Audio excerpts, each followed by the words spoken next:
So then, welcome back to Smithy's Outdoors. Sorry I haven't been able to make a video for the past 2 months.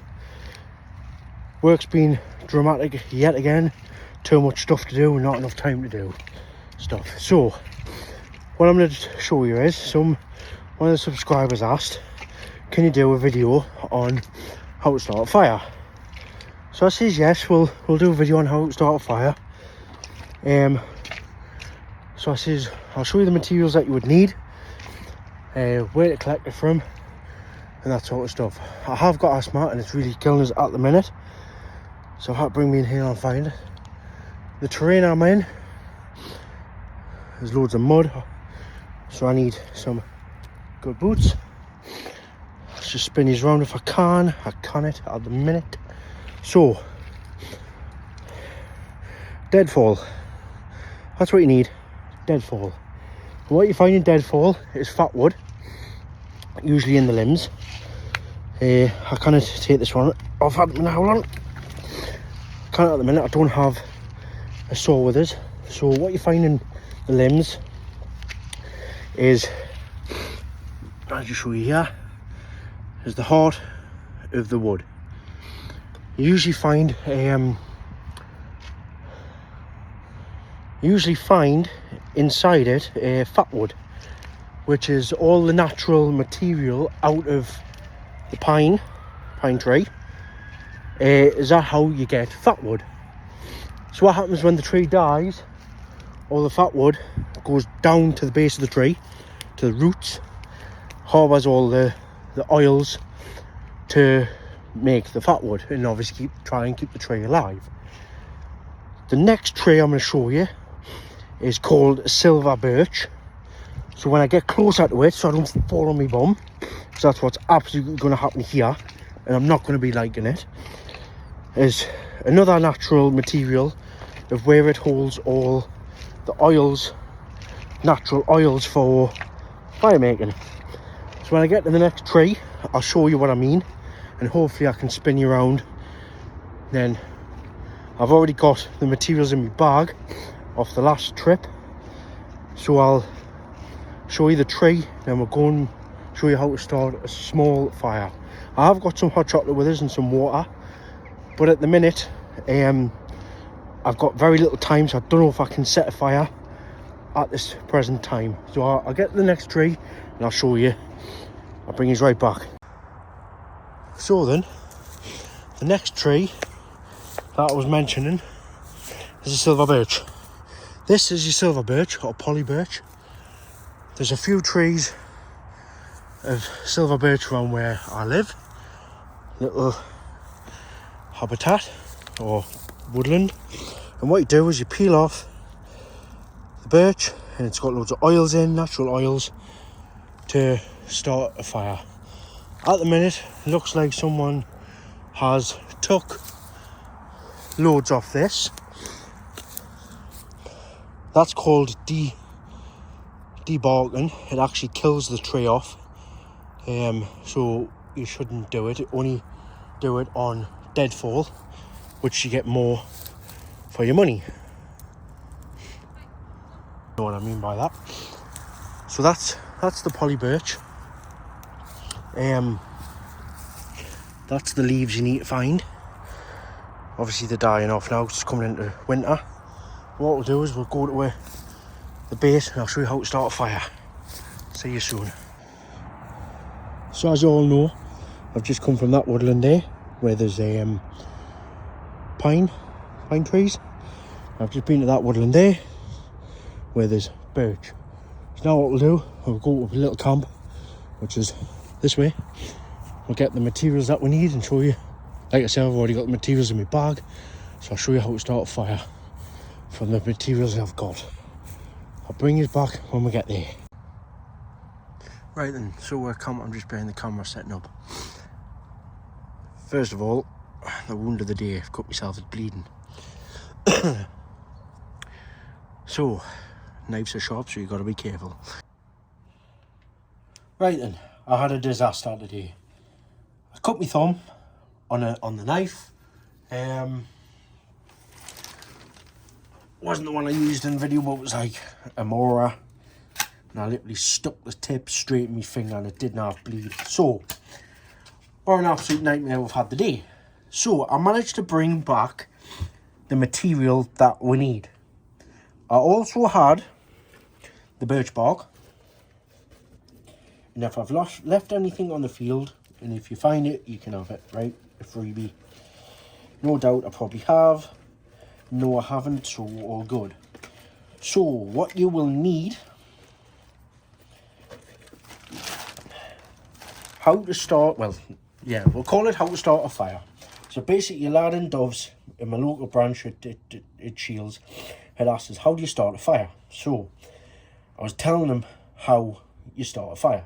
Obviously, with the bushcraft tools you need. A ferrocerium rod and a striker. Basically, ferrocerium rod is just a load of, gives off loads of sparks, as you can see. So, what I was going to do, what I tried to explain to him was, you need birch bark, fat wood, and your assortment of twigs. So the twigs, 2 seconds, forgot to put this one in. So I'm doing it in my back garden. I am going to do it in an old dog pan with a grill thing. So it's all contained. I don't want to burn me, scorch me floor. So, as you've all seen in the video, we had ended up on the field of showing you what we needed. So, I had loads of birch bark in my bag, which I said we're doing cut the tree. I've managed to scrape a load of it into that, so I didn't have to faff about. I got all the sticks I needed for the video, so I didn't want to show you how I was picking it when you've probably seen us numerous times doing it. So this video is only to show you how to start a fire with a ferrocerium rod. I'm not going to have the fire that big because I want to be able to put it out straight away. This is for the video purposes only. So, as you all know, I make my own firelighters out of makeup pads, and literally I've got a pan full of candle wax. So I melt that down, put the pads in, and bish bash bosh makes them, which burns for 7 minutes. So then, what you will need, fat wood, which I don't need it because the birch bark should work. If not, we'll have to start again. So we'll just put them to one side. So what you want to start off with, you want your twigs to be the minimum of like toothpicks. A little bit bigger than a toothpick. Doesn't matter how long they are, doesn't matter how short they are, X, Y, and Z. Then you want to go up to next to like pencil size. Like a pencil, if you know what I mean, like a lead pencil size. So you want loads of them. So you've got your toothpick size, your pencil size, then you want your thumb size. So basically a little bit bigger than a pencil. You want a few of them.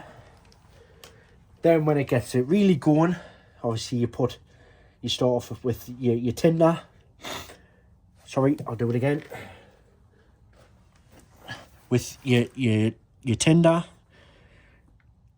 your toothpick size, your pencil size, your thumb size. And then when the fire's absolutely raging, you go to log size, which is that's a half. I quickly jump on and get the other one. So imagine that was your tree. I didn't get this off the field. I've got a log burner, so I've got loads of logs in the back of my shed. So you start off with that, and you split it in half, and that's what you end up with. Bear in mind, 2 different logs. So yeah, like I say, I'm going to start the fire, but I'm not going to have it raging because I don't want it burning me floor, and I'll get absolutely killed off me mount. So this is technically not bushcraft. Well, technically it is bushcraft, but it's in my back garden. So what I'm going to do instead is I'm not going to use that dog pan because that's just silly, and I'll use the griddle. And what I can do, I've got literally water 5 steps away from us, so we can quickly put it out if need be. So what I'm going to do is I put my tinder, say this was soil, mud, ground, whatever you want to call it. I put it on this. I will put the little sticks on showing you how to get it going, and I'm not going to put the big ones to the big ones to the big ones because that's just stupid. Anyway, let's get it going. So get a few bits of birch bark. And why you're always probably saying, why are you in your back on? Well, I cut my finger, I felt a bit drowsy, dizzy, and I left, and obviously my dad had the pain, so I obviously had to quickly go for him, and obviously other people were walking about, so I didn't really want to make a scene by myself. So I'll just get these, and what I'll do is I'll bring these closer because I'll need them. I'm not going to all put them on, I'm just going to show you how to light this, then put them on, then X, Y and Z. So we'll get this lit. I'll just scratch this a bit more. So what I'm going to do is I'm going to firmly place it on my tinder, and I'm just going to push with the scraper, or you could use a knife, and just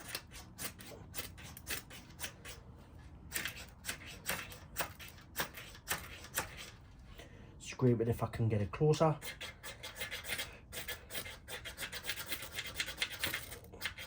Obviously this ferrocerium rod has been used that many times, it's got like a little indentation of a where I've been stopping, you know what I mean? So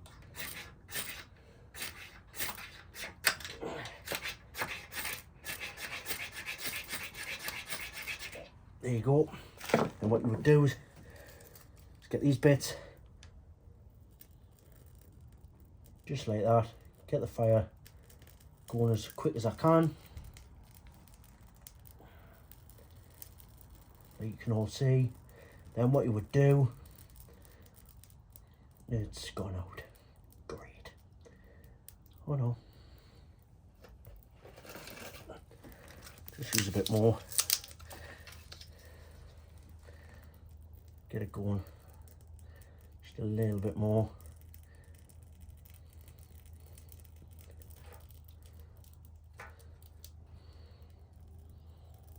Then what you would do once it's going like this, you'd get your little sticks and literally just place it over the top.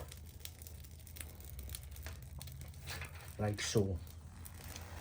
Obviously now my shed's going to get full of smoke, but I don't care because this is just the purpose of the video. That's how it would go. You've still got your fire in the middle, still got your toothpick sizes. Then what you would do when that's blazing a bit more, get a bit wind in there, wafty wafty wafty. So once you would get that going, you would stick your pencil size on, obviously a little bit bigger, you'll put your pencil size on. When that gets a little bit more bigger, you would get your thumb size on and you would teepee it. Then once that's really going, this is when you would stick, you would cut your logs again into there's a 3/4 or a quarter, you know, like little pizzas, and you would put them on. Obviously this was just a video of the purpose of the video. I am going to put this out now. I was just showing you how to start a fire with a simple ferrocerium rod that you can pick up for literally no less than about £5.